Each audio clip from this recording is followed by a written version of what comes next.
Ho, ho, oh. And that was as smooth as I could do it.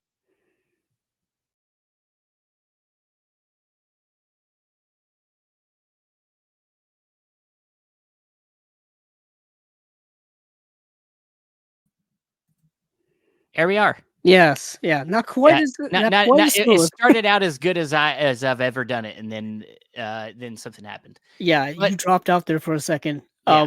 But once again, you have a new intro, you got the music going, and I wasn't prepared for it. I wasn't expecting it. I know, right? Yeah, it's a good intro. I just can't get the transition right. I'll get it eventually. But here we are once again, the Unwatched Pile, the show where we dig into our physical media collections, pull out shit that we haven't seen in years because we bought it and we were like, I'm going to watch this. And then we were like, I don't got time. I bought 10 more things. I'm getting buried in stuff. And then you never watch it. And you're like, this is the show where you finally do it. And that's what happened to me recently. I finally got around to putting things away off of the piles that I have. And then I ended up adding more titles back to these piles and filling them right back up. So I'm back to where I started, back from square one.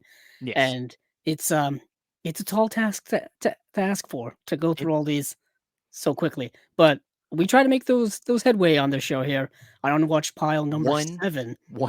One film at a time. One film at a time. I guess that's all you can really do, unless you've got like multiple monitors set up and you're... It's not the best way to watch movies. Yeah, it's not the best. Multitasking watching a movie is difficult to say the least. Yes. But yeah, so that's what we do here on the Unwatched Pile. But we do, as always, have a very special guest. And who do we have, Steven? Well, he's been a follower of our podcast, Chasing Labels, for a while. He was also a guest there. He's always been very good supporter of ours, and we love what he does over at Norman Studios, preserving silent film over there, and that is Gage Hogsten. How you doing, man? Oh, wait a second. Now I hear you. Can you hear Talk. me? Yes. Hey, what's going on, everybody? What's up, man? No echo today? No echo yet. Oh, no, I'm not hearing it. You sounded good. Yeah, it's something to do with my microphone somehow.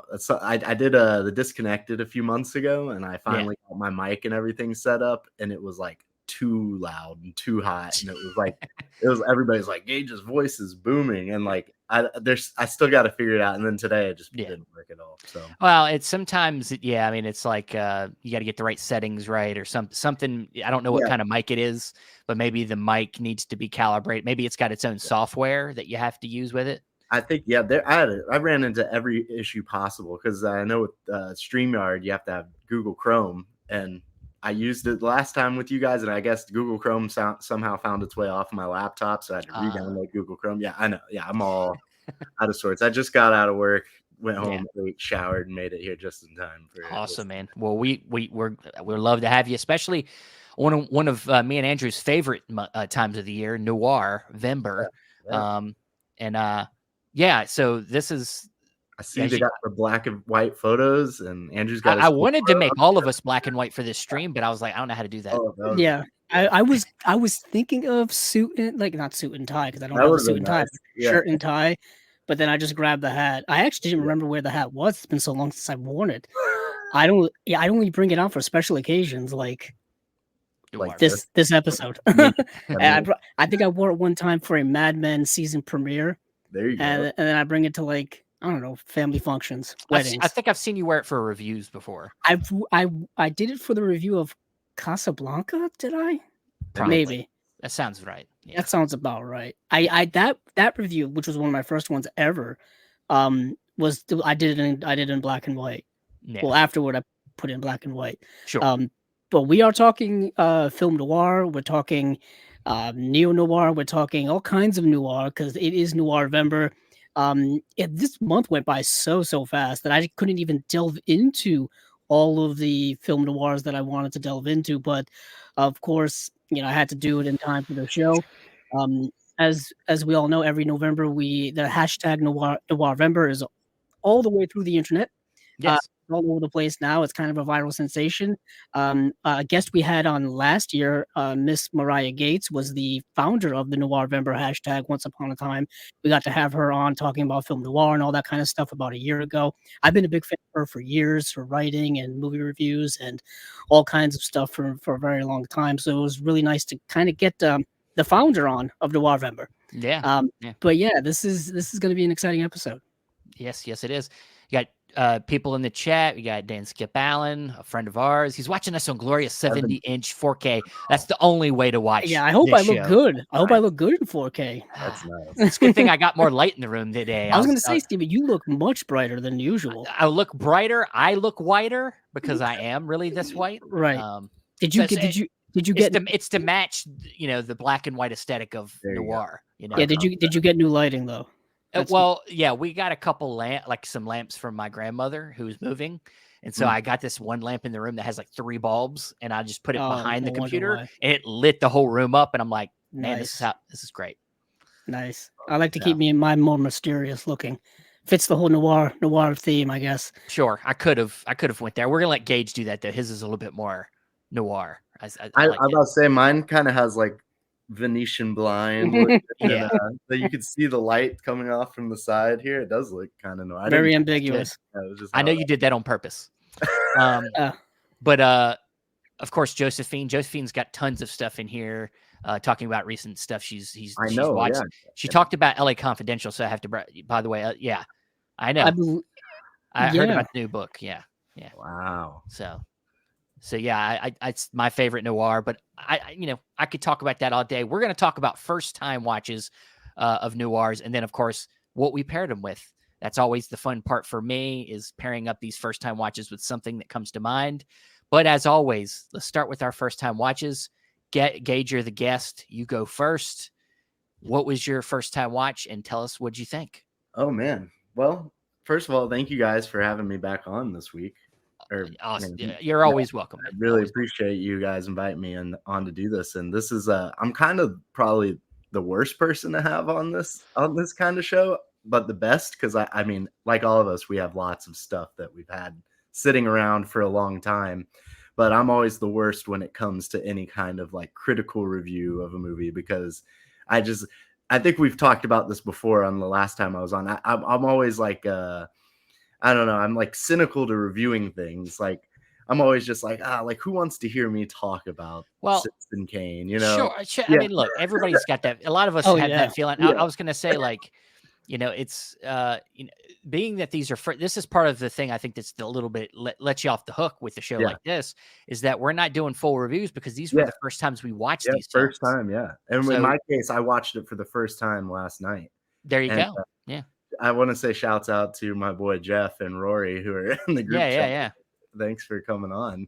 And also Josephine DeMarca. I always enjoy her input on y'all's podcast because she really gets into the whole first time watch thing. Even if it's not a episode like this, she'll always talk about things that she's watched for the first time recently. Oh yeah. And to me, that's far more interesting than, reviewing things. I always think that like someone's film journey is the most exciting part of it. You watch movies for so long and you find yourself getting into all these different corners of cinema, and discussing where you are in that kind of space is, I think, the most fun. And so with me, the first movie, I watched it for the first time last night. I wanted to be as fresh as I could about it. I watched 1950s The Asphalt Jungle from John Huston. It's a movie that I want to say I got that the summer, two or three summers ago. I had it for a long time. And I know that it's one of the cornerstone noir films, and that it was a part of Warner Brothers film noir DVD box set that they had, and was part of Warner Brothers big Turner Classic Movie Festival, and it really sprung the whole Noirvember. It's part of that cornerstone group of films. It's an MGM film made by John Huston. It's only my second film of his I've ever seen, I believe. The only other one being The Treasure of the Sierra Madre, which I love that film. Oh my gosh, yeah, this is one. It's my grandpa hit that, and The African Queen, which is also a John Huston movie, which I've never seen, are his two favorite movies. And I was lucky enough about 10 years ago to see The Treasure of the Sierra Madre in theaters, and nice. That's like an all-time top, American film. And The Asphalt Jungle is also probably one of his most famous films, and it's got a lot of huge American stars in it. With the biggest one now, I don't know how much she was marketed at the time, but Marilyn Monroe, because this is, I believe, like her 4th or 5th acting credit. And I don't even know if she's credited in the credits of the film. I meant to go back and rewind it after the credits, and I was like, I don't think I saw her name in there. I don't even know if she's credited in it because she's so young. And another crazy thing, that this is actually my first Marilyn Monroe movie I've ever seen. Oh, okay. I know, which is, I mean, she doesn't have a lot of films, of course, but again, a lot of her movies are cornerstone classics of American cinema. So it is kind of crazy that I hadn't seen it. And also, Sterling Hayden is the main actor in this movie, which he's one of my all-time favorites. The Godfather and Dr. Strangelove being my two favorites of his that he's in. And he plays basically the hood. He plays the guy that, he's the rough, tough guy with no connections, kind of, no background. They're just like, oh, we'll bring him onto the job because, we know that he can be expendable kind of deal. And he comes into the movie, he plays a Southerner, and this is kind of where I get it back at with like reviewing films. It's like a lot of people could see his acting style, especially at the very first half of the movie.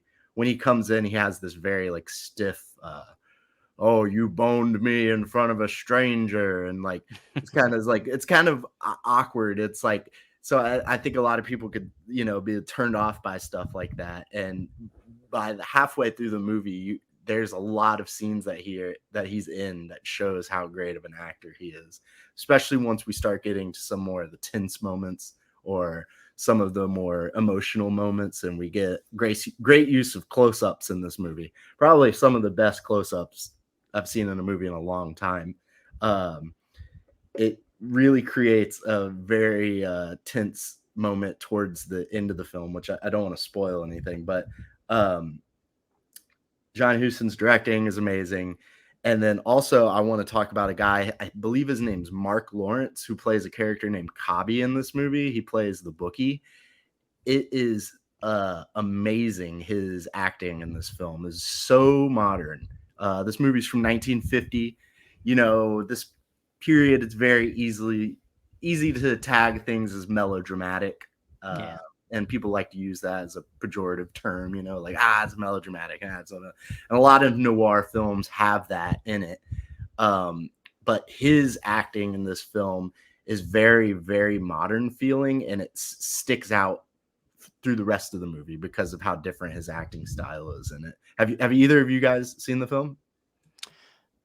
I have seen it. It has been so long. It was one of the first Criterions I ever got. Oh wow. Oh, okay. Yeah. Yeah. So and I watched it pretty right away. So it's been maybe 7 years since I've seen it. 2015 is probably when this came out. Something like that. Yeah. But I remember liking it, and I know that it's very much a foundational kind of heist film. Really kind of sets the stage for what somebody like Michael Mann would do, with Heat and things like that. And I just know that it's a seminal kind of heist, film. And I know Andrew's seen it. Yeah, I've seen it a few times. Yeah. How do you feel? I've seen it a couple of times, rewatching and all that kind of stuff. It's such a noir classic, staple at this point. John Huston before this had done The Maltese Falcon, which was another kind of staple of the film noir genre there at the very beginning. Yeah, that's another thing that I want to talk about. That was another reason why I chose The Asphalt Jungles, because I knew this would be a real noir. This is considered a real noir. Right, it's got everything. I know it's the whole thing, and I know Maltese Falcon. That's a proto noir, right? Very much so. Yeah, exactly. That and Double Indemnity, it's like part of the film noir starter pack. Which I You know? actually just watched Double Indemnity for the first time, I think last fall, so about a year ago. There's a lot of noir that I have not seen. I do own quite a bit of it, but a lot of the big staples I am actually missing. And this was the first one that I've watched in a long time. I wanted to, Andrew, to ask you about Mark. Do you remember Mark Lawrence? I believe that's the character. The The character Cobby. Cobby. For those people who have not seen the movie at all, my headphones are falling off, so I'll be readjusting them constantly. It's about a heist kind of gone wrong. Yes. And that's always the case with heist movies. Is like, even if something goes completely straight and it's completely right, there's always some drama in the aftermath of it all. You know what I mean? That is most heist movies. Yeah. There is one that stands to mind that actually is the opposite. I don't know if this is a spoiler if I say that it is successful. Yeah, I'm about to say you're gonna spoil it. Yeah, don't spoil a successful heist movie. Well, okay, then fine. I can't. I'll tell you. I guess don't even mention it. But there's always when you get so many people involved in such a precise thing, you need, you know what I mean? The one little thing going wrong can just escalate and snowball and become bigger and bigger. And then once the crap hits the fan, it's a mess. That's what I love about the Asphalt Jungle is it's not even so much about these movies aren't even about the heist themselves. They're about the drama between the men. You know what I mean? The egos and all this kind of. You just mentioned Sterling Hayden, who's this big kind of strong, not bumbling guy, but he's the dude you don't mess with. Yeah, exactly. He says, "Don't bone me," which has become like a gif now. Exactly. And he's not bumbling, but he is seen from the other men as kind of like a goofball, like oh, that's just some. I think they use the term hick in the movie. They say he's just some dumb hick. Dumb hick. Yeah, he's just the muscle man. Exactly. You know what I mean? He's the anchor of it all. You know what I mean? Like but he's also kind of like the hothead. Like if something's going to go wrong, chances are it's going to be him. Yes. Sterling Hayden is such a unique, I would say, character actor of his career. I don't think he was ever quite the leading man, but he shows up in a lot of things. Like we just mentioned, Dr. Strangelove. He's, Brigadier General Jack D. Ripper. He's in The Killing, which is another heist movie, but the one by Kubrick in 1956. You could mention he's also in The Godfather as well. So I have a feeling at one point in time, Coppola must have saw this movie and was like, which I think even with The Godfather, I think he had retired before The Godfather came out, and he had not made a movie in a handful of years, and he came back for that.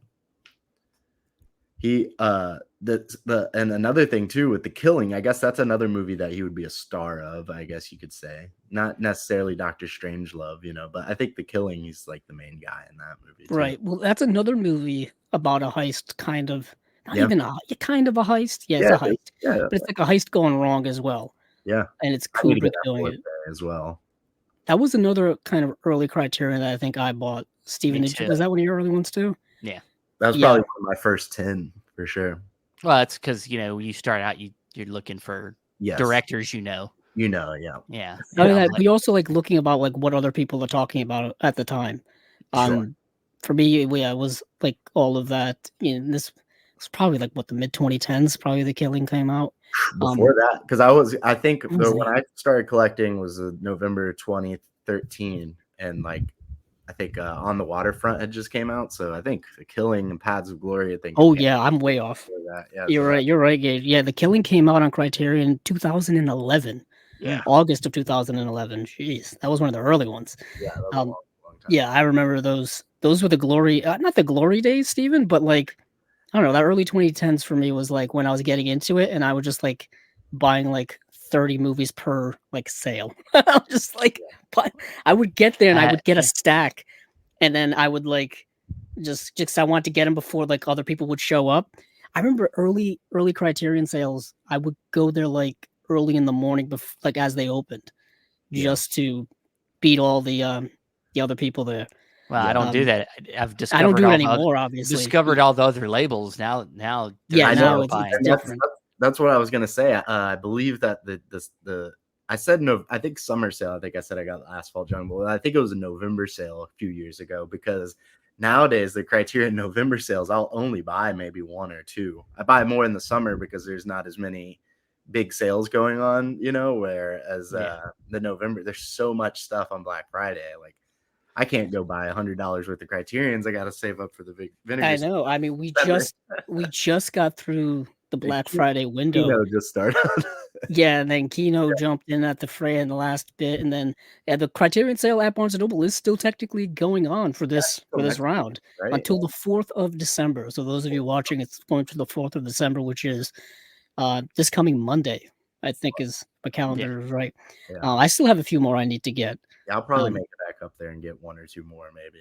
There's still 2 big ones, and then like that Pasolini set still haunts me. Ooh. It's because like I want it, but I also know that I'm gonna buy it. It's gonna sit on the shelf until like some unwatched pile in the future, just because I would want to delve into it like fully, kind of like how the Bergman set's been sitting on my shelf since like 2018.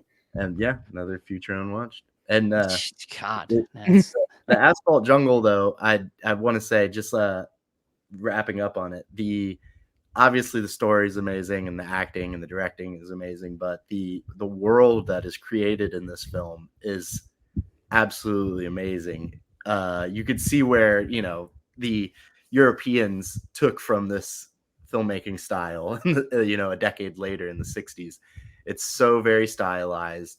The textures of the rubble on the ground, the concrete, especially the first like 5 or 6 minutes of the movie, is just kind of slow pans into the city. You see a cop car, you know, chasing Sterling Hayden's character down, not necessarily chasing him, but trying to find him, and he's creeping away. And then he creeps into this diner, and they have, you know, just amazing lighting, and the character that runs the diner has, you know, a unique look to him. He's a hunchback kind of guy. Just everything about this movie is superbly detailed, and it's definitely worth the watch. I mean, but you don't need me to say that. It's obviously cemented itself as a staple in the genre.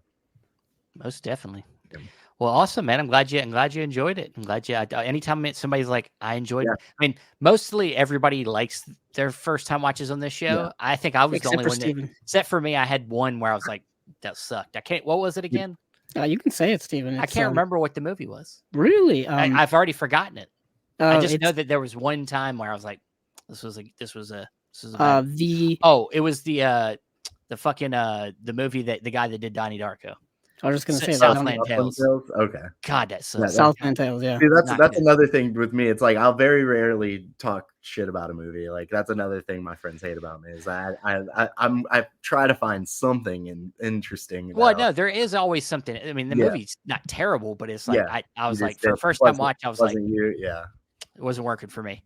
But awesome, man. Well, we'll come back around, see what you paired it with. Yeah. Andrew. Yes. Please tell us about The Killers, 1964. Okay, so you just gave mine away. The Killers. Well, everybody knows that you're 1964. Very true. We put out a promo of it. So yeah, so The Killers from 1964. So this is kind of like a half unwatched pile, I guess, because I've seen half of what is contained in this edition here. Once again, going with the Criterion Film Noir, coincidentally, I'm on back-to-back. So you've got this edition here of The Killers, which contains both the 1946 original one that stars Burt Lancaster and Ava Gardner. Then you got the 1964 remake, which stars John Cassavetes, Lee Marvin, and Angie Dickinson. And it released from a few years ago. I want to say 2015. So wow, that's way longer than I realized. You're off on your dates today. Yeah, I am very off on the dates today. You know, it's time's moving too fast. Hat. The hat's messing with his mind. The hat is messing with me. The fact that my headphones are like half falling off constantly, it's throwing my game off. But this is The Killers from 1964. As you can see, the one from 46 is the one that gets all of the billing because you even got Ava Gardner and Burt Lancaster here on the front. And then I think another booklet here has Lee Marvin and Angie Dickinson, which is very misleading because they're only in like one scene together. So don't think that that's the lead. If anything, it probably should have been John Cassavetes and Angie Dickinson here. But you got both films on one disc.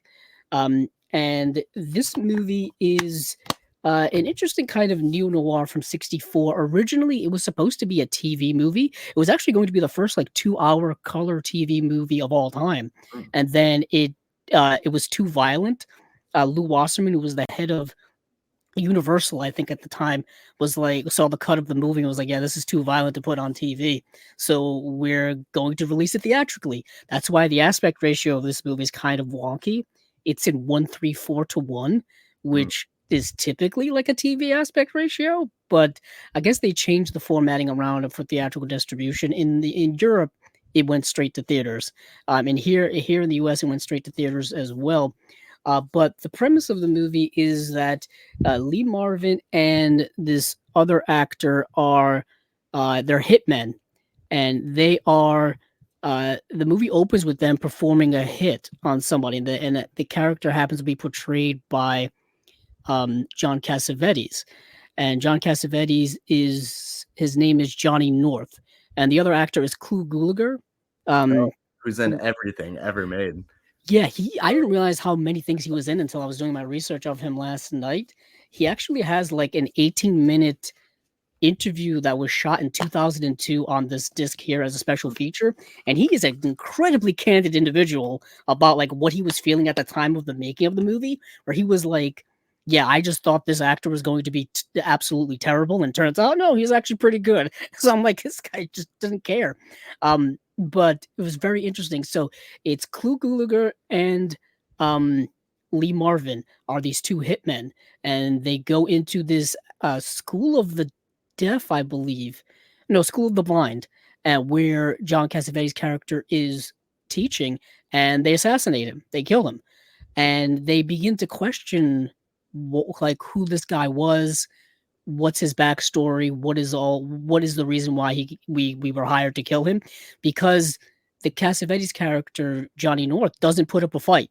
He doesn't try to run away. He doesn't scream. He doesn't fight them. He just accepts his fate and gets killed at the very beginning of this movie. So the whole movie is done in flashback of them going around to certain individuals connected to Johnny North to see what the story is, and we get it as viewers. So that's the way the film is kind of bridged, is the assassination at the beginning, and then kind of the story being told in flashback form.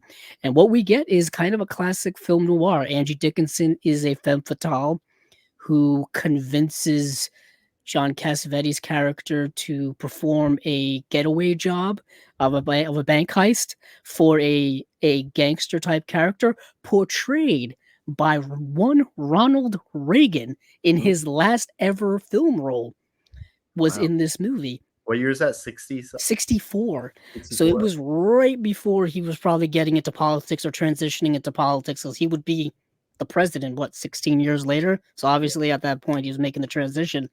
And this was the last movie he ever did, and he initially didn't want to do the film, but Don Siegel, who was the director of this film, apparently they were friends at the time. So it was kind of one of those where like, I'll do it because you're my friend, and that's how that came to be. Sounds like politics. Yeah, very much so. I think Ronald Reagan didn't want to do it because he was playing a bad guy. He was going to be playing this like dirty gangster type of guy who was, abusive to women. He was, into illegal things like, bank heist and stuff like that, and gambling and whatnot, and, race car driving and stuff like that. And, Cool he wanted like a squeaky clean image, I guess, going into politics. Yeah. And that's why he didn't want to do it. But I guess once he got there, he changed his mind. Yeah, I would say ironically so. Politics is never clean, never ever clean. And so this was the last movie he ever did. And so Cassavetes and the Angie Dickinson character have this classic film noir relationship. It's romantic, it's hot and heavy. He just can't resist her. He can't resist her in anything. He's like a race car driver and that's why he gets kind of roped into this heist job and this getaway driving job. And, it's got backstabbing, it's got twists and turns, it's got the usual, film noir types of things going on in it. It's very solid. Lee Marvin is very great in it, as well as Clu Gulager. They play like a yin-yang pairing when it comes to the assassins for hire. Lee Marvin is incredibly gruff and rough. This was done at the time where he was still playing heavies in movies, and he wasn't really quite the leading man yet. But coincidentally, like a year later, he would be in a movie in which he would win an Oscar for it. So, and the way timing works is rather odd to me. But at that time, he was just, if you look at his credits, like in the early 60s, he was just doing all spots on TV shows. Like he would be in an episode here and there of so many random things like Bonanza and the Virginian and stuff like that. But he was in this movie as a kind of rough and gruff assassin. And Clu Gulager was the complete opposite. He was like joking around the whole time. He wore sunglasses in like every scene, whether he was inside or outside. He was one of those dudes who just wore sunglasses. But yeah, really solid film. Classic kind of film noir. I mean, if you're comparing it to the 1946 version, the 1946 version is probably, it's a better film and heralded as more heralded as the better film and more well known. The story itself is based off of an Ernest Hemingway story, but apparently the killers, the 1964 version, Don Siegel didn't want like it to be a straight adaptation. He kind of just wanted the title and like the basic premise, and then he would just do whatever he wanted with it, which is what a lot of directors did back then when they adapted books or stories or stuff like that. Hitchcock did the same thing with like all the books that he adapted. He basically just took the title and did whatever he wanted. So yeah, that's The Killers from 1964. Solid. Yeah, I really dug it. Like I said, it does have an 18-minute interview with Clu Gulager from 2002 as a special feature, as well as an audio excerpt from director Don Siegel's autobiography, which is narrated in this. And it goes, and that's about 18, 19 minutes long as well. And it goes through like the step-by-step process of like the making of the movie. Like he talks about how initially in 1946, he approached Jack Warner to do that 46 adaptation, and Jack Warner didn't want him to do it. So 18 years later, he got reapproached to do another adaptation of the story, and he wanted to do it. Then it talks about who he wanted to cast and how the casting process went, how the shooting process went. Interestingly, during the making of this movie, the assassination of JFK happened, and they had to stop production for like a couple of days or so. Very interesting how life goes on outside of the movie making world. Really interesting film, and all the context that goes around from its making of, I thought was also surprisingly interesting as well. Yeah. That's cool that you got to dig into the special features. I haven't got to dig into any on the Asphalt Jungle yet. I'll probably check some of them out tonight. I know that there's a handful on there that definitely looked interesting. That Killing Disc as well, I've wanted for a long time. I think when it came out, I believe it was one of the first ones to overseas get a 4K, like a German 4K. And I was like, man, I'll just wait because I'm probably Criterion may do one, but it may have been one of those German fake 4Ks, that they just. I mean, at this point, so much of Criterion stuff that they're not putting out in 4K is getting released by anyone else. Yeah, exactly. I was gonna say everyone else, but anyone else. I mean, we just mentioned The Killing. The Killing got a 4K release from Kino. Yep. They did a 4K release of another Kubrick film. Killer's Kiss and Paths of Glory. Yes, and Paths of Glory. So interesting. Steven, what did you end up choosing? I don't even remember. Yeah, I didn't see the promo, so I don't know what you guys had. Yeah. So initially I had another movie in mind, but then I switched it like a couple days ago. So I'm doing a film that's been probably it's been sitting on the shelf for a while, all the way, just by the company, because it's an Arrow Academy. Oh, so it's an older edition. At least like 2 or 3 years. Well, this edition is from 2013. So it's been around for a while. There is an edition in Region A from the Criterion Collection, but the one I have is from Arrow Academy, and that's for Joel Dassin's film The Naked City. That was going to be my backup if okay. But I still have not watched Naked City. Yeah. Okay. So Naked City is from 1948, directed by Jules Dassin. Done a lot of great films. He did just before this film, he did the film Brute Force in 47. he had done Andrew can he's Night in the City. He did that film. Yeah, he did Rafifi. Rafifi is another one of the big great ones. heist movie. Yeah. So he's one of the blacklisted directors. There is actually a whole feature on this that talks about all the directors that were blacklisted at the time. So it's a good feature on here.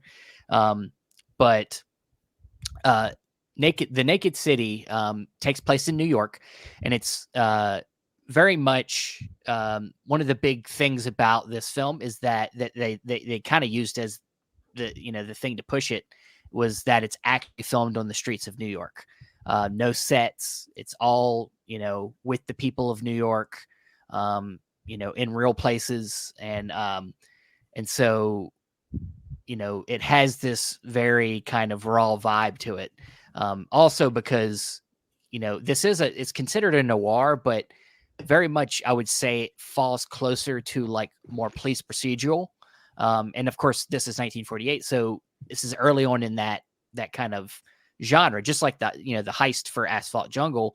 I think that this is a film that kind of laid the groundwork for the police procedural, literally going step by step on how the detectives are investigating the murder that happens in this film.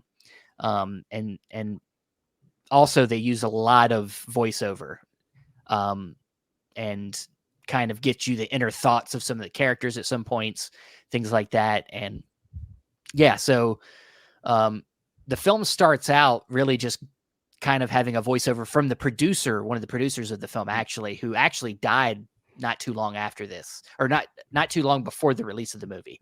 He was only like 44. He had died from like a heart attack or something.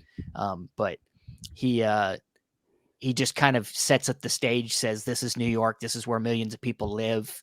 And this story here is just one of a many, stories of murder that happened in the city. And so like, then you see right off the bat, right into it, you see the crime that starts everything.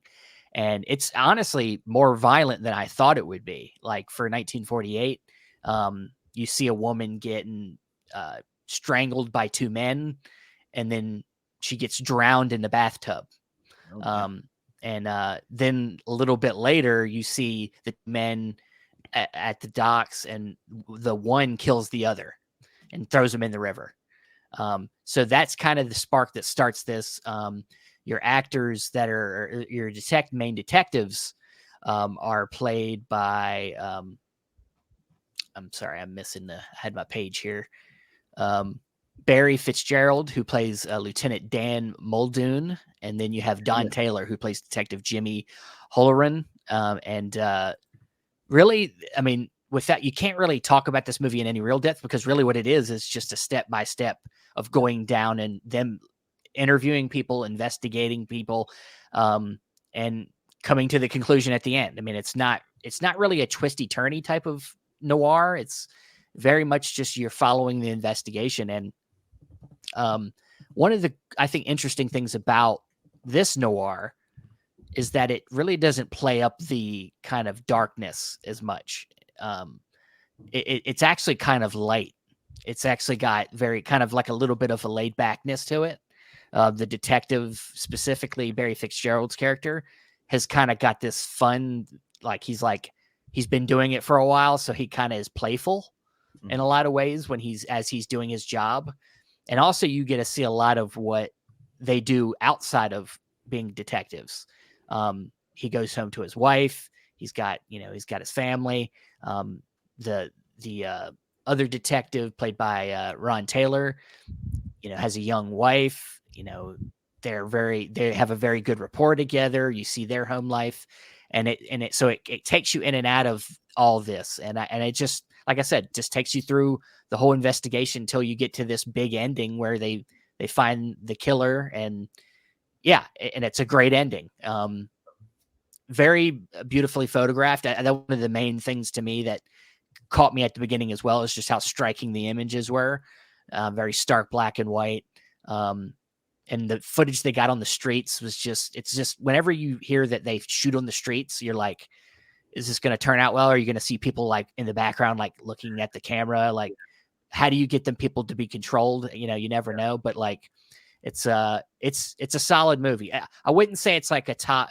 I know this is considered a pretty high film noir for people. I don't know if I put it. I think it's a little bit on the rims of being a film noir for me, because it feels more like a detective, just a cop movie, a crime movie, versus like a legit film noir. Because there's not really, I would say, a legit like femme fatale. It's not. Yeah, there's not like a character that's going through something in some like, there's no alcoholism, there's no, there's no obsession in the, there's no like staples of the genre necessarily that really make me think film noir, but I think it's got just enough of the elements that it's in there. But it's still a really good police procedural. It very much set the groundworks for like your CSIs and shit. Like it literally is an extended CSI like episode, but really good. And I know, Andrew, you've seen it. I have seen it, and I'm trying to remember if I own the Blu-ray or not, because I remember buying it on DVD because it was only available on DVD for a long time. Yeah, I remember that. And the Blu-ray I don't think came out until 2020. But I want to say a couple of years ago for the Criterions, anyways. Yeah, the Criterion waited a while to put it out on Blu-ray. So I don't remember if I ended up upgrading it or not. I have to go check my Jules Dastin section. But yeah, it's one of those kind of street level semi-documentary style. At least they're trying to play with the documentary type style. You know what I mean? It still looks like a production, but they're trying to sell you on the idea that, oh, we're on the real streets of New York. This could happen in your neighborhood. Maybe this does happen in your neighborhood, playing up that fear of crime, that fear of, murder and attacks and all that kind of stuff, burglaries and things like that. So they're really playing up that idea, which is something that is way ahead of its time, really. I mean, that's still stuff that they utilize today with like reality TV, you know what I mean? Or things like that, or even, let's First 48, stuff like that. Yeah, like things like that. Crime, forensic files, or like things that Stephen was saying, the police procedurals and all of their spin-offs in and of themselves. I'm thinking of like Dragnet too, which I think was a series in the 60s. Well, I mean, this movie actually spinned off to TV series later on. They actually had two different Naked City shows. They Naked City Justice with a Bullet, and then Naked City Killer Christmas. That actually starred Scott Glenn. So. I think Killer Christmas. What a title. Well, Killer with a Bullet was that what it was called? Yeah, the first one, yeah. Jeez, that sounds so harsh. Yeah. He just throws bullets at people. When Criterion will sometimes include, I thought Asphalt Jungle did, but I don't think it does. I like when they include like episodes of like a spin-off TV series or something like that, or they'll have like even like a pilot episode, or like a failed pilot. Yeah, or like a radio adaptations of the story or something like that. I always love when they include stuff like that. Yeah. I actually have a question for you, Stephen. You said that somebody gets thrown in the river in that movie. Someone gets thrown into the river in Asphalt Jungle, and it's brutal.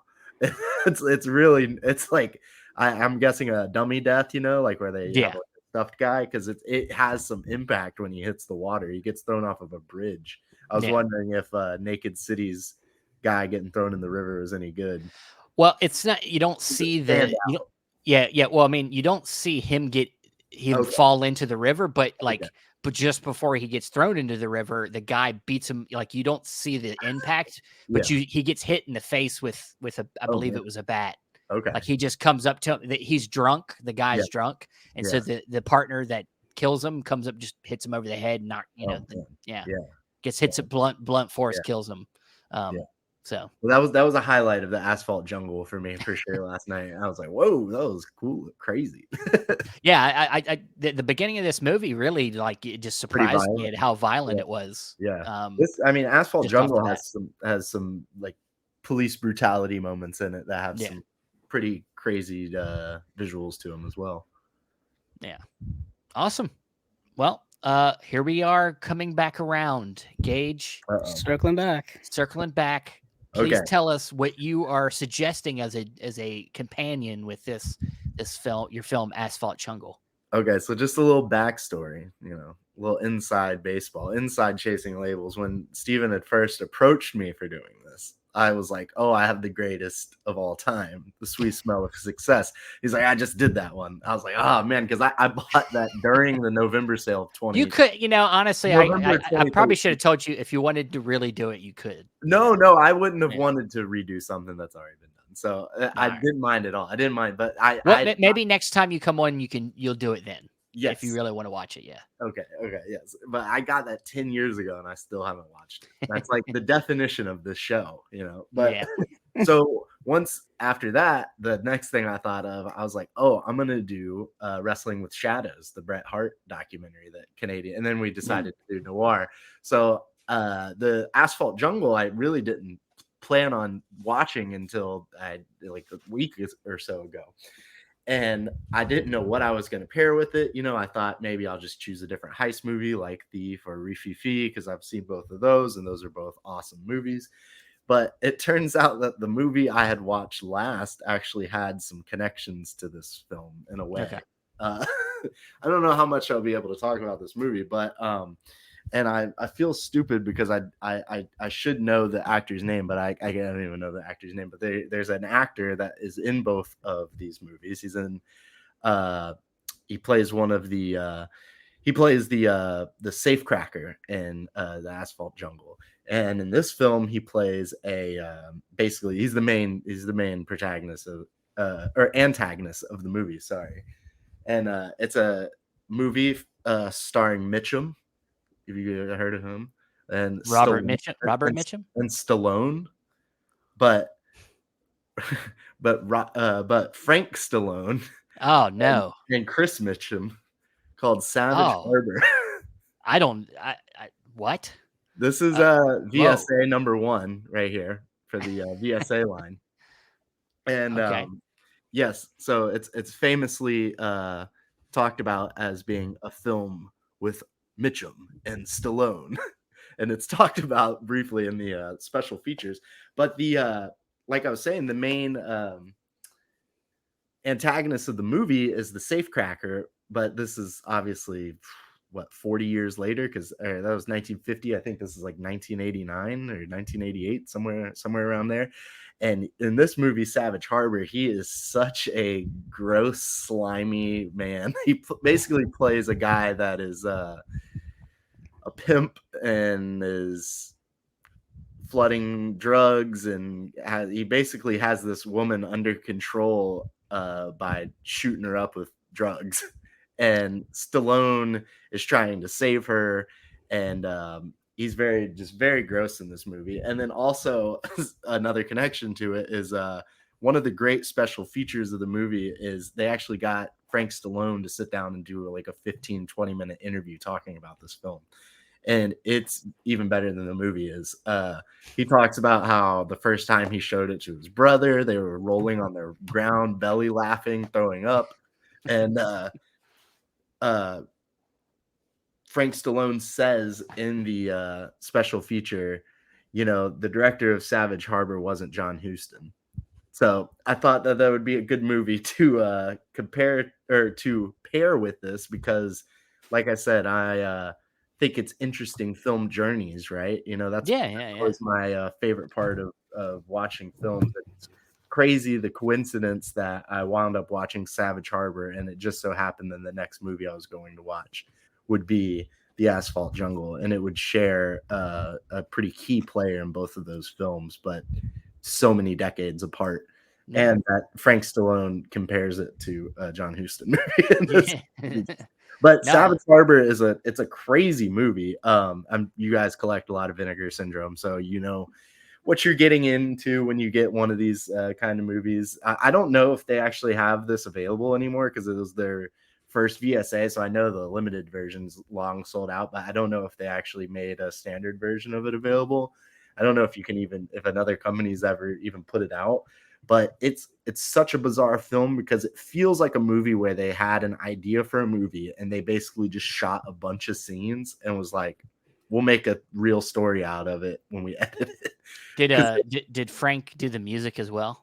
I don't think he did, but the soundtrack in it is actually pretty decent. I like it. It's got some pretty funky music too. It's all set in Los Angeles, and it was shot like out in the streets of Los Angeles, like out in the dockyards, because they're both like merchant marines, like merchant seamen. And it's funny, they keep coming back like every that's like 3 months later, and every time they come back, everything's still decked out with Christmas decorations. Like the strip club they're in has what Christmas, the hell? like, the apartments have Christmas decorations, so it's like perpetually December in this area that they're in. But yeah, no, it's definitely worth a watch. It's crazy. I forget the producer of it, but I think the producer of it's like the guy that produced movies like Evils of the Night and a bunch of other 80s, schlocky fare that you can find from Vinegar Syndrome. And yeah, that's the last 2 movies that I've watched, actually, these 2 movies. Now, which order would you watch these in? Would you watch that film first? I would watch Savage Harbor first. Okay, yeah. I would put that on first. That's the first. That's the opener, and then then the better movies, the second movie. Exactly, and then because then when you see him, 40 years, 30 years younger or whatever in Asphalt Jungle, you're like, oh man, that's that guy. Let's go. Yeah. He's probably in a whole bunch of other stuff that's way more famous, but that's just what I know him from. But yeah, no, they're definitely both worth checking out. And the woman that plays the main girl in this is super beautiful. And I think she's a pretty good actress in it. I mean, for what you're watching. And I don't think she wound up doing, I checked her letterbox, and I think she only ever had like probably 10 other acting credits in it. All right. Great, man. Awesome. That another great double feature added to the list of double features by our guests. Can't wait to. Well, I have to find that movie first, but yeah, it's gonna be a hard one to find. It's gonna be a hard one to find. You probably find it on Tubi. You know what? You're right. Probably be on Tubi. Probably sounds like a Tubi movie. Yeah. But awesome, man. Thank you, Gage, for sharing that with us. Andrew.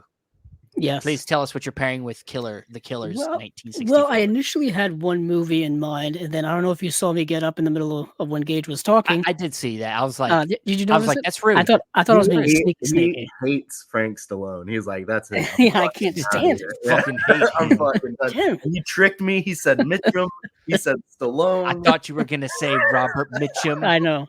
Once you don't, I exactly. But I ended up getting up and choosing another movie off the shelf. Just because I felt like this one paired more, and I was thinking about it was my first one I was gonna pair it with, and then I overthought it, and then I went with something else, and then I went back to this one. I'm very indecisive, literally during the show. So anywho, enough of that. I decided to choose the movie Point Blank, starring also Lee Marvin and Angie Dickinson. And this movie came out in 1967, so 3 years after The Killers came out.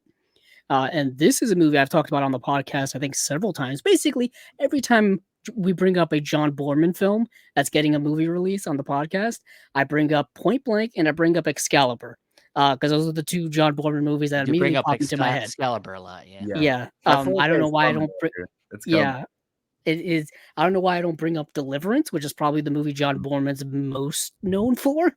But I bring up this movie and I bring up Excalibur because this movie I find to be so underrated, overlooked. It's a movie I had on DVD, and then I bought it when it was re-released on Blu-ray through Warner Archive, I believe.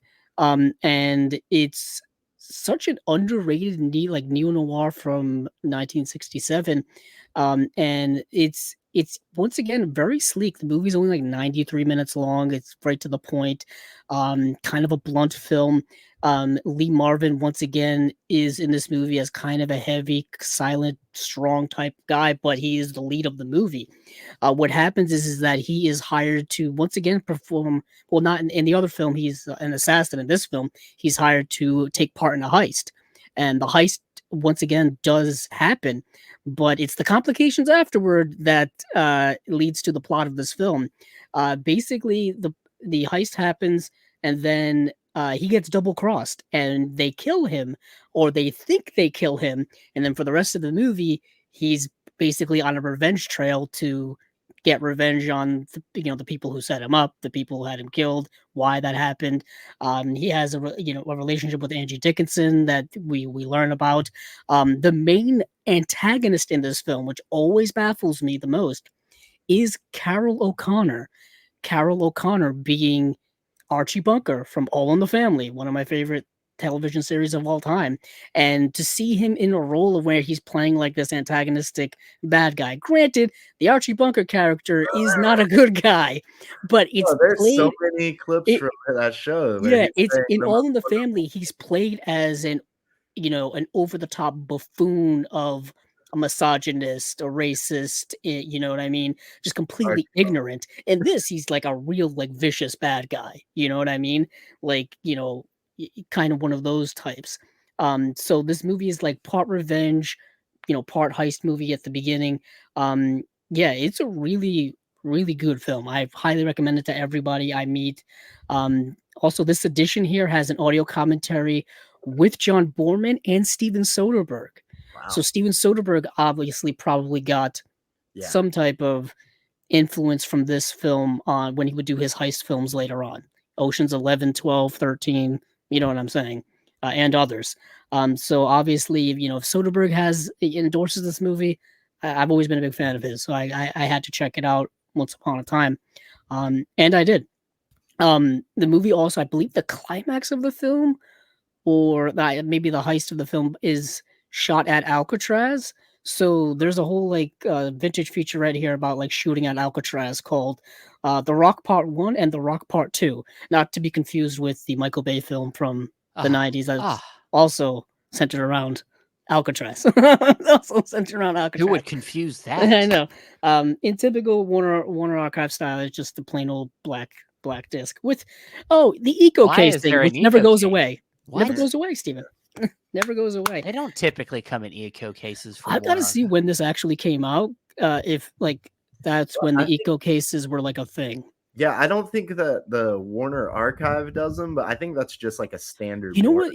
I may have overstepped when I said Warner Archive, because this came out in 2014, and I don't think it was a Warner Archive release. I think it was right before Warner Archive took over putting out the catalog stuff. That's like I have Over the Top, the Stallone movie, but it's not Warner Archive. But yeah, it's like I also have The Postman Always Rings Twice, which I think came out maybe around that same time on Blu-ray. And Warner Brothers used to put out their catalog stuff through their main line, and then they would just kind of shift it over to Warner Archive, and that's what we get now. I mean, we get an announcement pretty much every month now of just catalog stuff that once upon a time would have been released directly through them, and now it's released through Warner Archive. They've even gone back and re-released stuff they put out it through the Warner Archive line. I think Meet Me in St. Louis and Cabaret. Things like that. Even Guys and Dolls as well. There was another one because it had the thick digibook. Yes. And, King Kong was another one that had the digibook, and now it just has the standard Warner Archive release. Yes, it does. So that's one of the last Warner Brothers catalog releases directly through them. But yeah, that's Point Blank. Highly recommended. Well, tell us the other one too. You can't leave us. Oh yeah, well the other one I took off the shelf. This is what I was going to go with, was The Driver, the Walter Hill Twilight Time version film from '78. And the reason why, obviously, the obvious connection was the whole getaway driving heist thing. And just the fact that this movie is, I think, incredibly influential on modern action films, especially with car chase sequences and stuff like that. And of course, the movie Drive, Nicholas Winding Refn took the premise from this movie and made it his own in that movie. I mean, you got Ryan O'Neal is basically the Ryan Gosling character from Drive, but in the 1970s. That's kind of what he is. So I was going to pair it with that. I even had another word, was Drive a Crooked Road, which is in the Columbia noir set from Indicator. That was another one that was dealing with I think I have that one. Femme fatales and car chase sequences and car chase heist. Number one, I have that box set. Yes, that's the only Indicator noir box I have. Unfortunately, that's a good one. Yeah, I need to get more of them because those are beautiful sets. Awesome. Which one would you watch first? What order would you watch them in? You know me, Steve. I'm my OCD only lets me watch things in order, so I've got to watch The Killers from '64 and then Point Blank. Like my you know how the way I look at time, things going in order. I'm like Christopher Nolan's like protege. Did you not know this? Well, then you would watch things in weird orders. Then. Yeah, that's also true. You would watch it in backwards order, like Memento. Yeah. But all right, well, that's awesome. Once again, another good double feature. Okay, so with mine, what I wanted to pair with Naked City. So I was thinking, I always go at this depending on the film I watch. Depending on the first watch film, I think about what works best. Because it's got to be in my collection. That's the other thing. We all have to be contained in our collection. Yeah. And I had a few ideas, and the film I decided to pick, I felt like it had the most elements that worked as a good like companion. It kind of is the contrast, I feel, to Naked City. It's but it also has things in common. It does have two detectives at the center of it, one of them being a more experienced one and one being younger. The city in the film is a character just like Naked City, and they're both set in New York, and that is David Fincher's Seven. I feel like the other thing about this film, that makes it, like I said, it's very much a contrast. It has things in common, but it is a contrast. This is a very much a darker film, a much more darker detective story. The city is portrayed in a lot more of a darker way, more drug fueled, more, it's Gotham City as essentially. And in the two main detectives, their relationship is different, and we do get glimpses specifically at both their personal lives, but of course Morgan Freeman's is he's alone now, and Brad Pitt's is he has Gwyneth Paltrow plays his wife, and they have the strain of the job on their relationship, and but of course they're both after killers. In this case, I won't say who the killer is because that's a spoiler, I guess, if you've never seen Seven. But they're both going after, a killer in the film.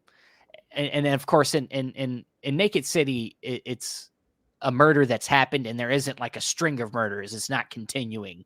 It's a different type of situation. And, of course, in Seven, it's a serial killer that's killing people based around the 7 deadly sins. And so different situation. But it's, like I said, a contrast. And that's what I like sometimes with my pairings is I like something that is maybe a little bit drastically different than the other, but there's enough similar elements that it feels like it would pair well. And of course, David Fincher, I think, is very much he's very influenced by noir. I think tons of his films are all very noir-esque. His Girl with the Dragon Tattoo is very noir. I would even say, of course, Zodiac, which was actually another one I thought about pairing with this one. Yeah. I just thought that there was more elements with the detective, because there are detectives in Zodiac, but they're not really the central figure. The Jake Gyllenhaal character is kind of the investigator that primarily gets focused on in that film. And it's more an ensemble cast and stuff. You could almost, I know San Francisco is kind of the main place in that film, but it doesn't really use the city as much as I think New York is used in Seven as a character. But David Fincher is just, I think he's very influenced by the noir genre or, movement, whatever you want to call it. The Game has got a lot of noir elements to it. Well, what about even his newest movie, right? Isn't that everybody talking about that being a noir? Of course, the killer is like kind of influenced by, like stuff like Le Samurai. I was going to say, I haven't seen anything except for the television commercials for it, but I'm seeing that people keep saying, "Oh, noir." Yeah. So he's very much influenced. So I just felt like, this would be a really nice like downer You know, like Genre double feature? extreme Yeah. Press, yeah. pairing with the Naked City. And you know, people, I think people love this movie. I think it's it would be a good second movie to watch. Like, you watch the Naked City and you're like, oh, that was nice. That was a nice procedural. Now you watch Seven and you're like, shit. I don't know. Man. I might have to reverse though. You might have to come down on the No, Naked City it's not after that. watching Naked Seven. City isn't that Yeah. lighthearted that you're like, oh, it's an upper. You know, Okay. it's like, Yeah. but it is lighter. So it's Yeah. a nice intro, and you're like, okay, I'm warmed up. And then Well, this. I guess that Seven is just so epic in scope Yeah. for the genre that like I feel like it'd be super hard to follow anything with that movie. It's hard to follow, yeah. So and the other thing is both these films have really great endings. Okay. And I don't know if this is giving away anything. I guess it is. I was going to say the way that the fates of the bad guys in the film are different. Okay. One gets away with it in a way and one doesn't. Okay. So there's a contrast in a way. One wins, one doesn't win. So that's the other contrast. And I think, that Seven in a way actually falls more in noir than I think Naked City does, because it's dealing with a lot more of that obsession of the case, the drama, the internal struggle with the detective, especially Brad Pitt's character really going through the ringer throughout this whole film. Physically, mentally, like just, and so, yeah, I know you guys have both seen Seven. So yeah, I know you said it's a hard movie to follow. Andrew, I know you like Fincher. I do like Seven. I think maybe my favorite Fincher film. Really? Man, it's so dark and so bleak and so man, it's such a, I don't know. Sometimes this is gonna sound kind of weird. That's your favorite. I was gonna say thank you for saying that, because that's kind of where I was going. I watch a lot of dark and serious and bleak films.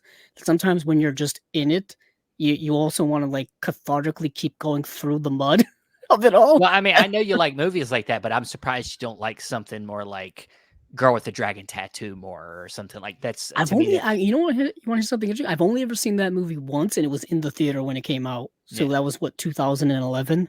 So I took my high school girlfriend to see that in theaters. Wow. Like How'd it go? Came out, and she had to be home by like 11 or whatever the time was, and it was like 10:40, and there's still like 30 minutes left in the movie, and we had to fucking leave. I know, I was so mad. So I didn't see it until like the next year. I got it on like a Black Friday deal, and I finally rewatched the whole thing. Yeah, but yeah, that was it. I love that movie too. I think Zodiac's my favorite. Zodiac is my favorite Fincher film. Yeah. Is it? Okay, I think that's my favorite. It's really good. They brought up, obviously since Fincher's back, with the new movie, people always go back and look at all of his previous films. Zodiac always gets brought up and whatnot. Zodiac is always brought up as the one that everybody missed, because it came out on my birthday. This is why I remember it so well. Oh. I went and saw it for my birthday the year, I think it was 2007. Yeah, it was 7. Yeah. And I remember that the Academy Awards came that year, and everybody was like, nobody remembers Zodiac. Like, why is nobody talking about this movie still? Because it came out in March. That's time, too early for your Academy Awards to come out. Yeah, so I think people look back very fondly on that film. It was, of course, right there when Robert Downey Jr. came back in. Right before, yeah. I always like the DVD art, and then of course the subsequent Blu-ray art of it was a letter from like the Zodiac killer, and it was the cover letter, the cover of the front of an envelope. Yeah, at least that's the version I got. There was the one that had the movie poster version. Do you remember being at movies? I think you've talked about Movie Stop before, right? I have. Yeah, because it was all alphabetical, and then right there at the very end was all your Zodiacs with that. Like, I'm guessing they probably had a slipcover, because it does look odd as like not, you know what I mean? And it would just be like 27 Blu-ray discs of Zodiac with the note artwork on it. Oh yeah, I remember. I spent many a Saturday night at Movie Stop. Yeah, a decade ago, man. going through dusty shelves of DVDs and Blu-rays. Yep. Because it was the only. I always bring this up. It was every place closed at like 9. Yeah, Except that place like was movie open till like 10 or 11. Yeah, I mean, of course, like places like Target and Walmart were always open late on they don't every count. day. That's their thing.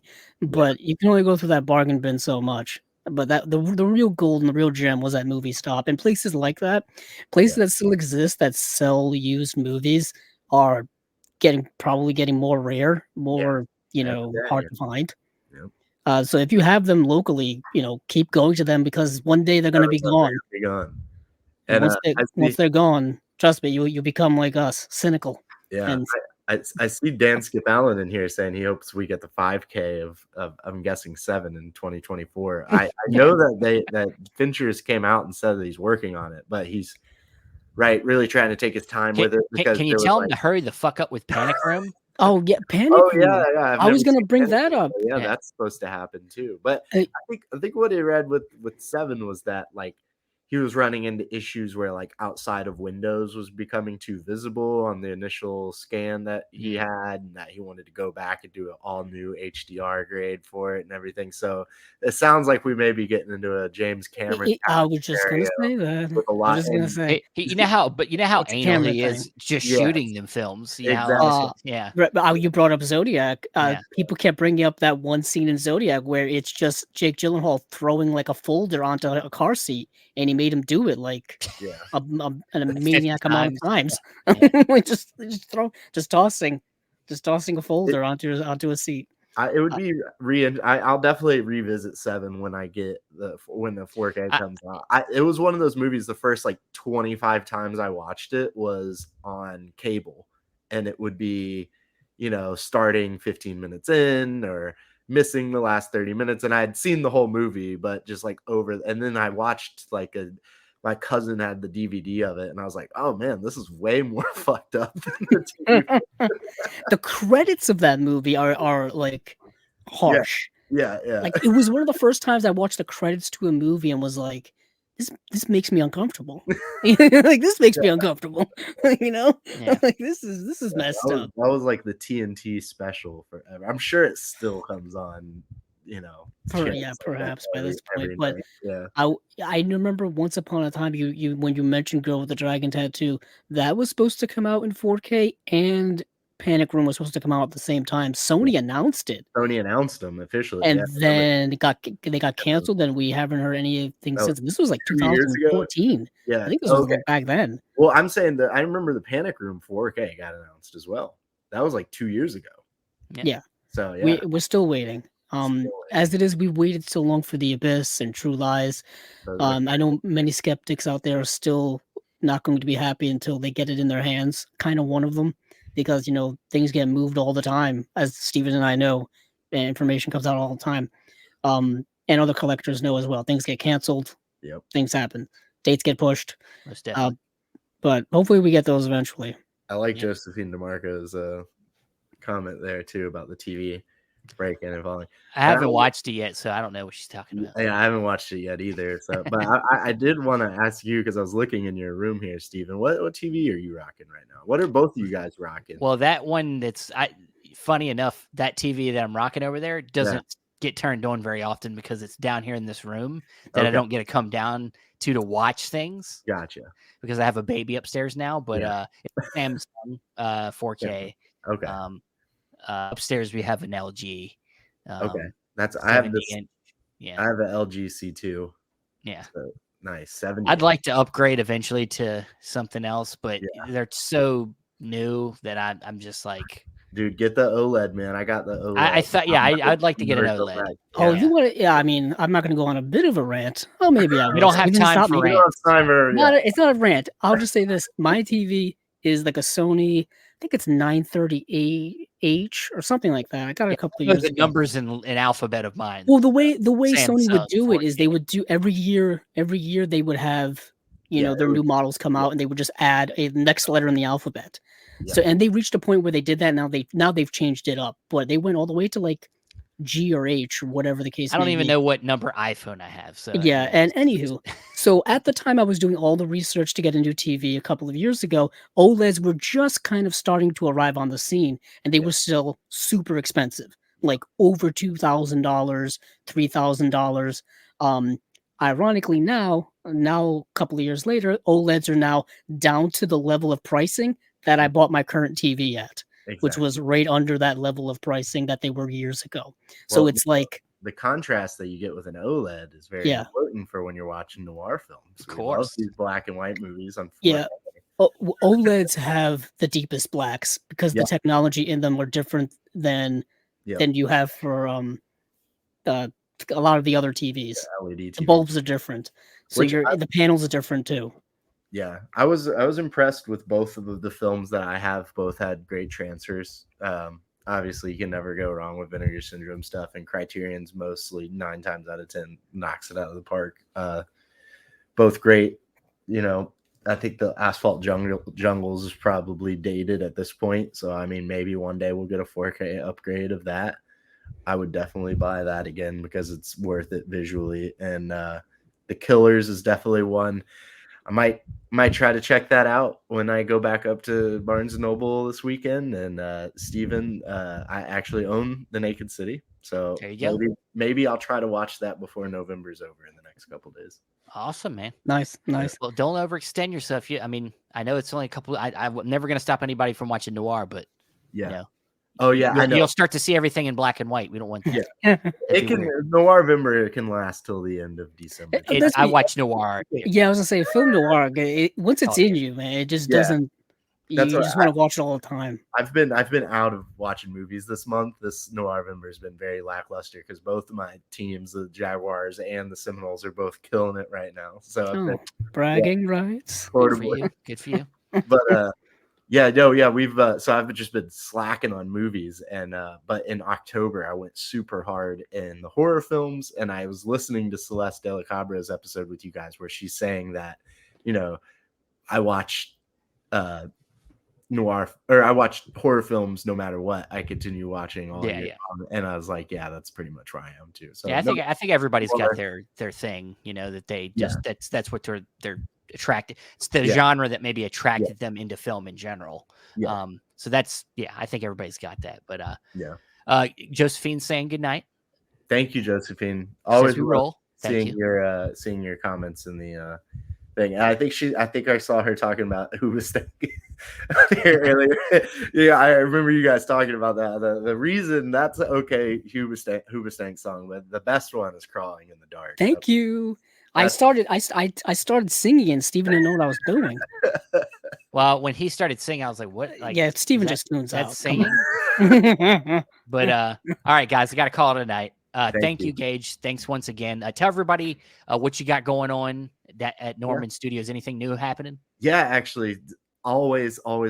Everything moves at a snail's pace when you're working with the city government and everything, you know. Yeah. But I think the last time I was on with you guys was talking about the purchase of the last property finally going through. Well, we were supposed to finally get the keys last week, but it's looking like we're getting the keys this week, which tomorrow's Thursday. So hopefully Thursday or Friday, we should have the keys for this building, and we'll be able to walk in there and see what we're working with in there. And hopefully we'll be a venue to be doing some more Silent Sundays and some more film showings with live musical accompaniment. So that should be happening in the next couple weeks. And then another thing, if I have it right here.